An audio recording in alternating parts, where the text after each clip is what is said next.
we'll have him brought back out if they say that he can be brought back out, and then you can give your victim impact. I know that no one, at least I have yet to have someone come before me and say my intention was to get drunk and go out and hit somebody, but it happens. If you're going to be drinking at all, even if you think it's just going to be one drink, it's better just to have a designated driver, right? I do appreciate the fact that you entered a plea, that you accepted responsibility by pleading guilty, and that you have not wavered and try to blame something else for this. You know it's true, and I appreciate it. This hearing hits different. I'm not going to lie. We're watching Judge Voigt sentence a military veteran who made the worst mistake you can make behind the wheel. And the second she says 18 years, you can literally see his body just shut down.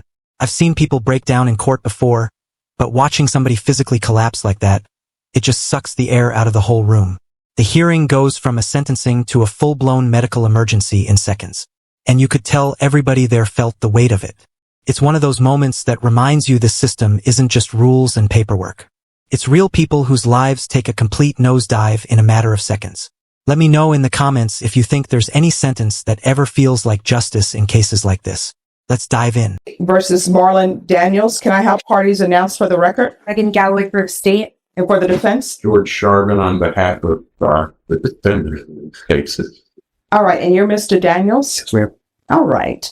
Mr. Daniels, the court, at the request of your attorney, had a PSI ordered. And Mr. Daniels, we're going to proceed with sentencing. And each of the cause numbers, you entered a plea of guilty, and the punishment is to be assessed at 18 years in the prison.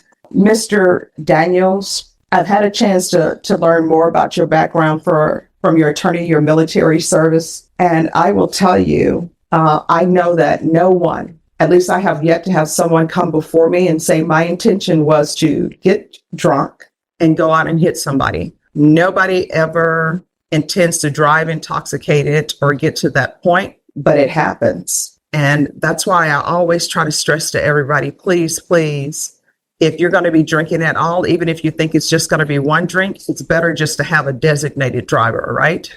I do appreciate the fact that you entered a plea, that you accepted responsibility by pleading guilty, and that you have not wavered and try to blame something else for this. I do note that you said that you couldn't remember, but you know it's true, and I appreciate that. Sometimes people will say, well, I don't remember what happened, so I'm really not responsible. But you didn't do that.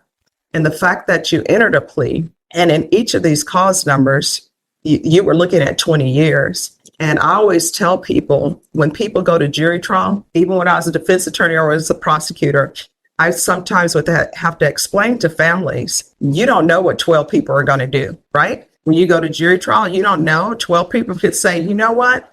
This person before me is a military veteran. This person before me hasn't been in trouble. Yes, they did this, but we're not going to give them 18 years. Who knows? A jury may decide to have given you 2 years or 3 or 4 or whatever. You just never know. So for you to accept responsibility, for you to take the 18 years, knowing that by taking these 18 years, there is no appeal because you waived your right to appeal, I think that says a lot. Even though I know that the family is in a lot of pain, because when you lose someone and you lose someone this way. Here is where Judge Wood says something a lot of people never think about. The whole jury gamble thing. I mean, she's not wrong at all. People love to talk tough about taking it to trial, but when you're looking at a max of 20 years, suddenly those 12 strangers don't feel so comforting. I mean, I've seen defendants try to lean on their background or their story, but you just never know if a jury is going to see a veteran or just somebody who's responsible for a death. That's why she's basically saying, you control the damage by pleading. Even though the 18 years doesn't feel like a win in any world here, I know a lot of you guys watching have been in that spot where both choices suck, but one of them at least gives you certainty. And that's really all this is. I mean, a terrible situation with no good outcome. She acknowledges he took accountability. She even respects it, but she's also not pretending the crime didn't happen. Recognizing that you accepted responsibility and you took close to the maximum sentence in each of the cause numbers. With that being said, And cause number 2024 CR 009218. The court will follow your plea bargain agreement as previously stated. When you entered your plea, the court is finding you guilty. The court will sentence you to 18 years in the prison.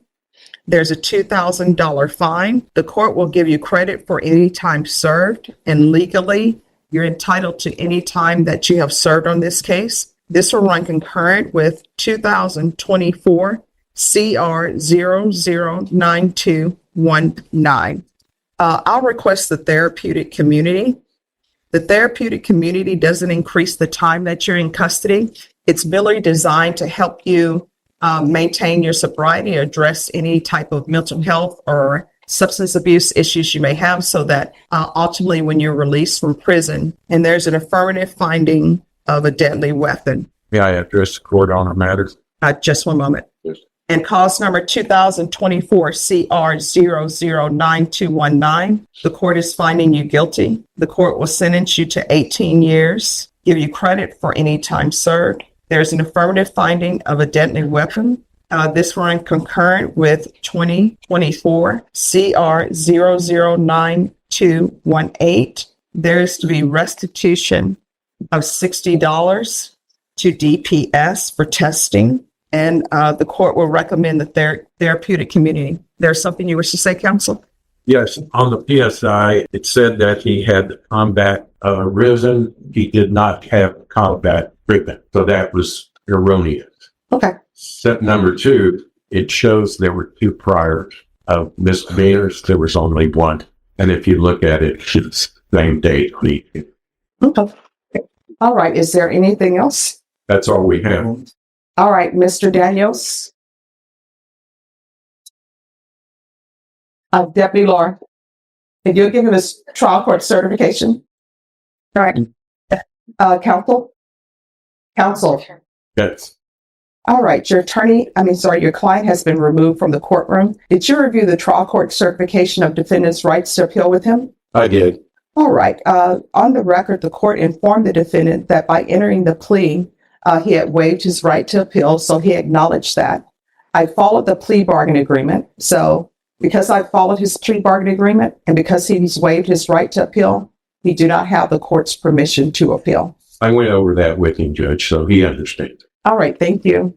Is there anything else from either side? Well, Judge, I don't know if Mr. Sherman wanted to bring this here to things, but because the defendant seemed to be in custody, I did see that he filed motions to remove the ignition and the lock. Your motions to... Yes, she's already signed. Oh, yes, I signed those, yes. Objection to that. All right, thank you. And that we do have victim impact, but all right, so who are the people here for victim impact?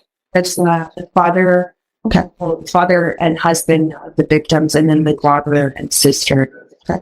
All right, so everyone, just give us a moment. We're going to have medical check him out to see what's going on. And then if you will be patient, we'll have him brought back out if they say that he can be brought back out. And then you can give your victim impact. Final moment was rough. We didn't literally see him collapse there. But that really does just show how fast your life can flip from normal to gone. I mean, it really is sad when you think about it. Sad for the victim here and kind of for this guy. I mean, he made a horrible mistake. I'm not excusing any of it, but it's just a horrible and sad situation here. I mean, this guy was a veteran, a father, a guy who made a terrible decision that took somebody's life. And the judge didn't even seem angry at him. She just had to protect the community and honor the victim. And sometimes that's all the court can do. You'd be surprised how often even first-time offenders end up with massive sentences in DUI cases just because the consequences are so permanent. It's one of those situations where everybody loses no matter what the verdict is. And the way the courtroom reacted to the collapse tells you nobody wanted it to end this way. Let me know in the comments, guys, if you think 18 years was fair for this kind of case or if there was a better solution here. As always, guys, thank you so much for watching. Make sure to like and subscribe and take